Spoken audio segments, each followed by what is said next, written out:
ഇപ്പോൾ കോൺഗ്രസ് വരവൂർ മണ്ഡലം പ്രസിഡന്റ് മുസ്തഫ തന്നെ ടെലിഫോൺ ലൈനിൽ ചേരുകയാണ്. ശ്രീ മുസ്തഫ, വളരെ ഗുരുതരമായ ചില വെളിപ്പെടുത്തലുകൾ, ഫോൺ സംഭാഷണങ്ങളാണ് ഇപ്പോൾ പുറത്തു വരുന്നത്. ഒരു പണം വാങ്ങി ഏതാണ്ട് 50 ലക്ഷം എന്ന് പറയുന്ന ഒരു വലിയ തുക വാങ്ങിക്കൊണ്ട് ഒരു പ്രസിഡന്റ് സ്ഥാനത്തേക്ക് നടന്ന തെരഞ്ഞെടുപ്പിൽ LDFന് വോട്ട് മറിച്ചത് ജനാധിപത്യത്തിൽ വളരെ ഗുരുതരമായ ഒരു ആരോപണം കൂടിയാണ്. അപ്പോൾ എങ്ങനെയാണ് ഈ ഒരു സംഭാഷണം? ഇതുമായി ബന്ധപ്പെട്ട് താങ്കൾ ഈ ജാഫറിനോട് സംസാരിച്ച സമയത്താണോ ഇക്കാര്യങ്ങളൊക്കെ തുറന്നു പറഞ്ഞത്? ഇതിന് വോട്ടെടുപ്പ് നടക്കുന്നതിന് മുൻപ് ഇക്കാര്യങ്ങളെക്കുറിച്ച് താങ്കൾക്ക് അറിയാമായിരുന്നോ?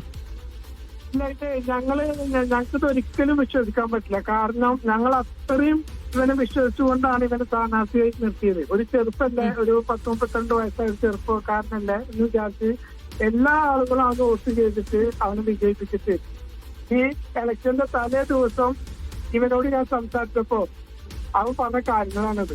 കാരണം ഞാൻ തന്നെ അത് എന്താ പറയാ, ആ ഷോക്ക് ഇപ്പോഴും വിട്ടിട്ടില്ല എന്ന് തന്നെ പറയാം. എന്നിട്ട് ഈ വിവരം ഞങ്ങളുടെ ബ്ലോക്ക് പ്രസിഡന്റിനെ അറിയിച്ചു ഈ വിവരം.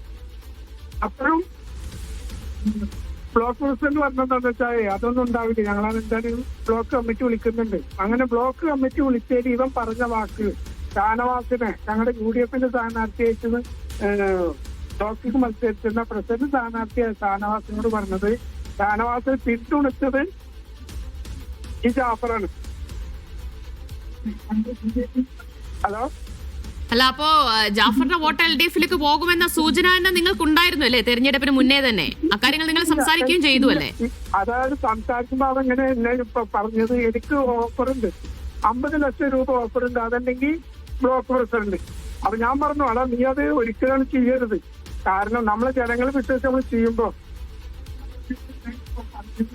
യെസ്. അപ്പൊ എന്തായാലും വളരെ നിർണായകമായ ഒരു ശബ്ദ സംഭാഷണമാണ് പുറത്തുവിട്ടത്. ഇപ്പോൾ പരാതി അടക്കം നൽകിയിട്ടുണ്ട്. ഇനി തുടർന്നുള്ള നടപടികൾ എന്താവും ഇക്കാര്യത്തിൽ? ഉണ്ടാവും. എന്താ വെച്ചാല് ഇപ്പൊ രണ്ടാമത്തെ ചാനലുകാരാണ് ഇപ്പൊ വിളിക്കുന്നത്. ഇവിടെ വരവൂരിന്റെ ഞങ്ങളുടെ എല്ലാവരും ആവശ്യം എന്താണെന്ന് വെച്ച് കഴിഞ്ഞാൽ അവപ്പൊ ആദ്യം വെച്ചതുപോലെ അവന് എന്തെങ്കിലും ഇതുപോലെ കിട്ടിയിട്ടുണ്ടെങ്കിൽ കിട്ടാതെ ഒരിക്കലും മാറില്ല. കാരണം അവർ സാധാരണ ഒരു വീട്ടിലെ ചെറുപ്പക്കാരനാണ്. ഒരു 10-20,000 രൂപ ശമ്പളം കിട്ടുന്ന ചെറിയ ജോലി ചെയ്യുന്ന ഇവന് ഇത്രയും എമൗണ്ട് കണ്ടു കഴിഞ്ഞാൽ അവൻ തീർച്ചയായിട്ടും അത് ചെയ്തിരിക്കും. കാരണം എന്താ വെച്ച് കഴിഞ്ഞാൽ അവൻ തന്നെ പറയുന്നുണ്ട്, എനിക്ക് എന്റെ ലൈഫ് സെറ്റിൽ അവനാണ് ആവശ്യം എന്നുള്ളത്. ശരി ശ്രീ മുസ്തഫ, വളരെയധികം നന്ദി താങ്കളുടെ പ്രതികരണത്തിന്. ഇപ്പോൾ അടാട്ട് പഞ്ചായത്ത് പ്രസിഡന്റ് അനിൽ അക്കര കൂടെ ടെലിഫോൺ ചാനലിൽ ചേരുകയാണ്. ശ്രീ അനിൽ അക്കര, വളരെ ഗുരുതരമായ ജനാധിപത്യത്തിൽ ഒരിക്കലും സംഭവിക്കാൻ പാടില്ല എന്ന് നമ്മൾ വിശ്വസിക്കുന്ന ചില കാര്യങ്ങളാണ് പുറത്തു വന്നിരിക്കുന്നത്. എന്ത് നിയമ നടപടി എടുക്കാൻ പോകുന്നു? ഇക്കാര്യങ്ങളെക്കുറിച്ച് നേരത്തെ തന്നെ അവർക്ക് വരവൂരിൽ അറിയാമായിരുന്നു കാര്യങ്ങൾ? അല്ല, ഞാനിത് വടക്കാഞ്ചേരി ബ്ലോക്ക് പഞ്ചായത്തിന്റെ പാർലമെന്ററി പാർട്ടി അംഗങ്ങളെ തെരഞ്ഞെടുക്കുന്ന ചുമതല എനിക്കായിരുന്നു. അപ്പൊ അതിന്റെ ഭാഗമായി ഞാൻ അവിടെ വടക്കാഞ്ചേരിയിലെ തെരഞ്ഞെടുക്കപ്പെട്ട കോൺഗ്രസ് അംഗങ്ങളെ യോഗം വിളിച്ചു ചേർത്തു. അവിടെ പാർലമെന്ററി പാർട്ടി നേതാവിനായിക്ക് വേണ്ടി ഷാനവാസിനെ തെരഞ്ഞെടുത്തു. 5 പേരാണ് നമുക്കുള്ളത്. പിന്നെ 2 പേര് ലീഗിന്റെ അംഗങ്ങളാണ്. അപ്പൊ ലീഗിന്റെ ജില്ലാ സെക്രട്ടറി അമീറുമായി ബന്ധപ്പെട്ട് അവരുടെ കാര്യം ക്ലിയർ ചെയ്തു. അവർ വൈസ് പ്രസിഡന്റ് സ്ഥാനത്തേക്ക് മത്സരിക്കുന്നു, നമ്മൾ പ്രസിഡന്റ് സ്ഥാനത്തേക്ക് മത്സരിക്കുന്നു. ഒരു തർക്കവും ഉണ്ടായിരുന്നില്ല. അതിന്റെ അടിസ്ഥാനത്തിൽ ലീഗിന്റെ ഈ പറയുന്ന ജാഫറാണ് ഷാനവാസിനെ പ്രസിഡന്റ് സ്ഥാനത്തേക്ക് നിർദ്ദേശിക്കുന്നത്.